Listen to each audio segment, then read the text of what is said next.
All right, in all these examples, what we're going to do is we're going to try dividing using either long division or synthetic division.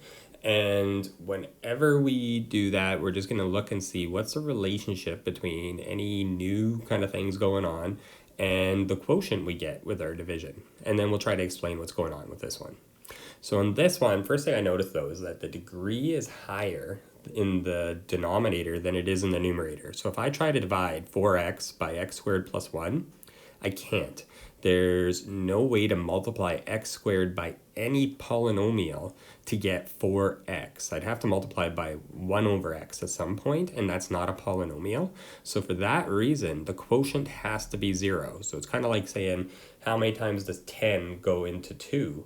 Well, I can't. I can't divide 2 by 10. It's 0 with a remainder of 2. Same idea here.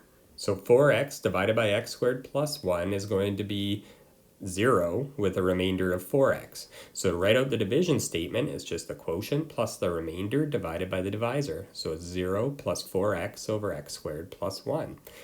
It's actually nothing changed. So what I want to see though is we're going to graph this on Desmos and see what this y equals 0 is. So here I've already graphed y equals 4x over x squared plus 1. We're just going to change my window a little bit. So I'm just kind of pinching on the x-axis, and that's making it so that we can get really big x values. Now I'm pinching on the y-axis, but there's actually not much point there. So I could go either way, just messing around. But there I kind of go out, and what I want to look at is as we go to the right and as we go to the left, what's going on with this function? Well, as the number gets bigger and bigger and bigger, it sure looks like it keeps on getting closer and closer to the x-axis, which is getting closer and closer to the y line, y equals 0, because y equals 0 is the x-axis. As we go to the left, exact same thing. It's coming from the negative, it's coming up, but as we go to the left, it sure looks like it's right on top of the x-axis, that it's just following. So that x-axis, or that line, y equals 0, is actually an asymptote. It's what we would call a horizontal asymptote for this rational function. Well, why does it go towards 0?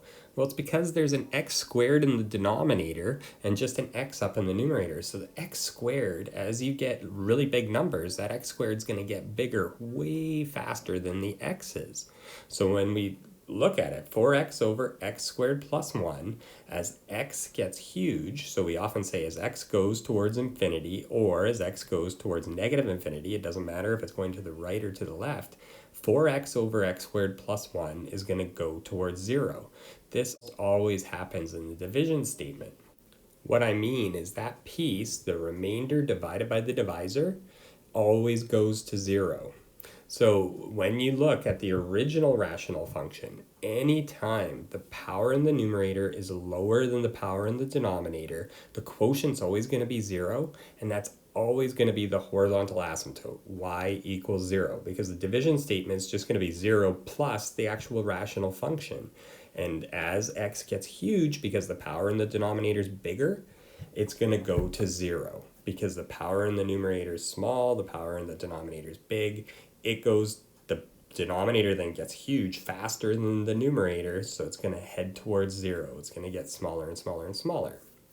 Sketching this out, it's really just using Desmos, but I'm just marking in the horizontal asymptote of y equals 0. So one other thing that's really important to note is that horizontal asymptotes, or any asymptotes we're dealing with today, which could be a parabolic asymptote or a slant asymptote, as well as horizontal asymptotes, are only when x is large values or very small values. So as x goes to infinity or x goes to negative infinity, and that's what we call end behavior. What happens to the function as it goes to the right and to the left is the end behavior, and this function goes towards 0. So we're going to look at some different cases. So this is like case number 1. So case number 1, the power in the numerator for x is smaller than the power in the denominator, which is 2, because it's x squared plus 1. In that case, the horizontal asymptote is always y equals 0.